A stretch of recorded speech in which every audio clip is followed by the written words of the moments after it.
السلام عليكم ورحمة الله وبركاته. إن الحمد لله والصلاة والسلام على من لا نبي بعده. أما بعد فأعوذ بالله من الشيطان الرجيم. بسم الله الرحمن الرحيم. فقلت استغفروا ربكم إنه كان غفارا. صدق الله مولانا العظيم. আলহামদুলিল্লাহ, মহান আল্লাহ তাআলার দরবারে লাখো কোটি শুকর যে মহান রব্বুল আলামিন আমাদেরকে তার মহান হুকুম আদায়ের উদ্দেশ্যে মসজিদে আসার তৌফিক দিয়েছেন। এই জন্য মহান আল্লাহ তাআলার দরবারে শুকরিয়া আদায় করে বলি আলহামদুলিল্লাহ। মুহতারাম হাজিরিন, আজকে আমরা খুবই গুরুত্বপূর্ণ একটা বিষয়কে সামনে রেখে আলোচনা করব। মুহতারাম হাজিরিন, আপনি যদি একটু চিন্তা করে দেখেন, পুরা দুনিয়ার মধ্যে যত মানুষ আছে, পুরা পৃথিবীর মধ্যে প্রায় 200 কোটি মানুষ আছে।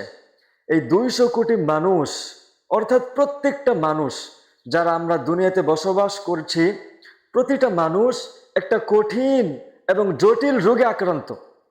এমন একটা রোগে আমরা আক্রান্ত যেই রোগের ঔষধ আজ পর্যন্ত কোনো ডাক্তার, কোনো সায়েন্টিস্ট আবিষ্কার করতে পারে নাই।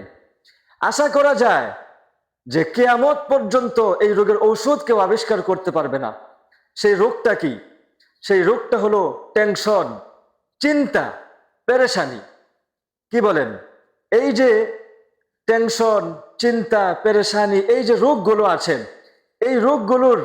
এই রোগগুলোতে আমরা সবাই কিন্তু আক্রান্ত, কিন্তু এর ঔষধ আজ পর্যন্ত কোনো ডাক্তার, কোনো সায়েন্টিস্ট আবিষ্কার করতে পারে নাই। কিন্তু মহান আল্লাহ তাআলা পবিত্র কোরআনুল কারীমে এমন একটা দোয়া আমাদেরকে শিখিয়ে দিয়েছেন। খুবই ছোট এবং সহজ একটি দোয়া আল্লাহ তাআলা শিখিয়ে দিয়েছেন। যে দোয়াটা যদি আমরা পাঠ করি, নিয়মিত পড়তে থাকি, তাহলে আল্লাহ তাআলা ওয়াদা করতেছেন।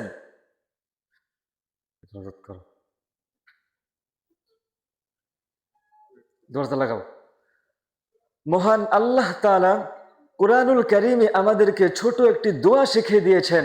যেই দোয়াটা যদি আমরা নিয়মিত পাঠ করি, আল্লাহ তাআলা দৃঢ় ওয়াদা করতেছেন যে আল্লাহ তাআলা আমাদের এই চিন্তা নামক রোগ, এই পেরেশানি নামক রোগ থেকে আল্লাহ তাআলা আমাদেরকে মুক্তি দিবেন।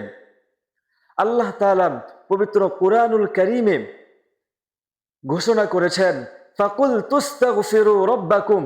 সূরা নূহের 10 নম্বর আয়াত। আল্লাহ তাআলা বলেন, ফাকুল তুস্তাগফিরু রাব্বাকুম, তোমরা আল্লাহ তাআলার কাছে ক্ষমা প্রার্থনা করো, অর্থাৎ তোমরা ইস্তিগফার করো।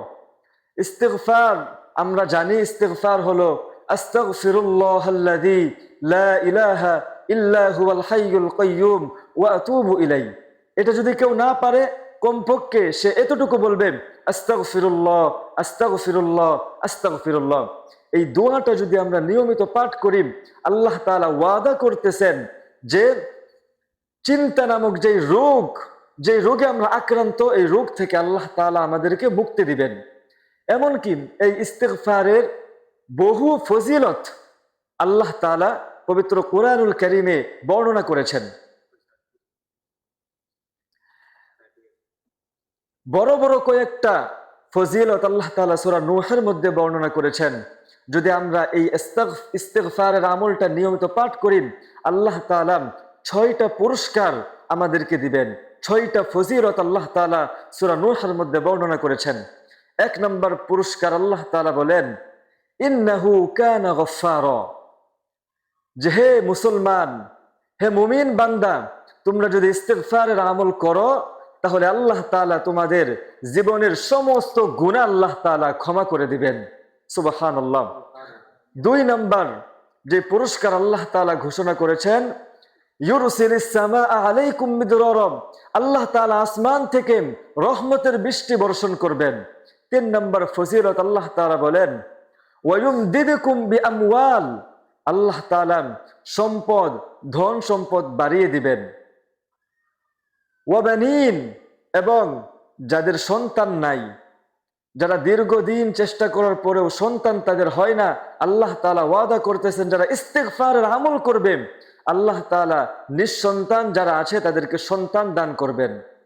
এরপরে আল্লাহ তাআলা বলেন ওয়ায়াজআল লাকুম জান্নাত, এই ইস্তিগফার পাঠকারীরা যখন মারা যাবেন আল্লাহ তাআলা পরকালে তাদের জন্য জান্নাতের ব্যবস্থা করবেন।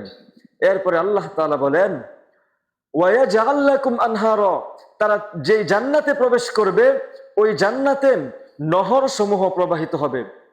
আমরা দুনিয়াতে শুধুমাত্র কক্সবাজার যাই শুধুমাত্র এই কারণে যে সেখানে আমরা সমুদ্র সৈকত দেখি, পানি পানি দেখার জন্য আমরা কক্সবাজার এত কষ্ট করে এত টাকা খরচ করে আমরা কক্সবাজার যাই। কিন্তু আল্লাহ তাআলা ওয়াদা করতেছেন ইস্তিগফার পাঠকারীকে পরকালে যে জান্নাত দেওয়া হবে ওই জান্নাতের মধ্যে দুধের নহর থাকবে, ওই জান্নাতের মধ্যে শরাবের নহর থাকবে, ওই জান্নাতের মধ্যে পানির নহর থাকবে। মুহতারাম হাজিরিন, এত গুরুত্বপূর্ণ এই আমলটা আমাদের করার দরকার আছে কি নাই?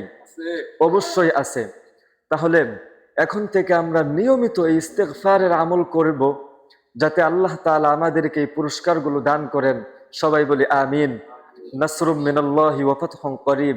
আসসালামু আলাইকুম ওয়া রাহমাতুল্লাহি ওয়া বারাকাতুহু।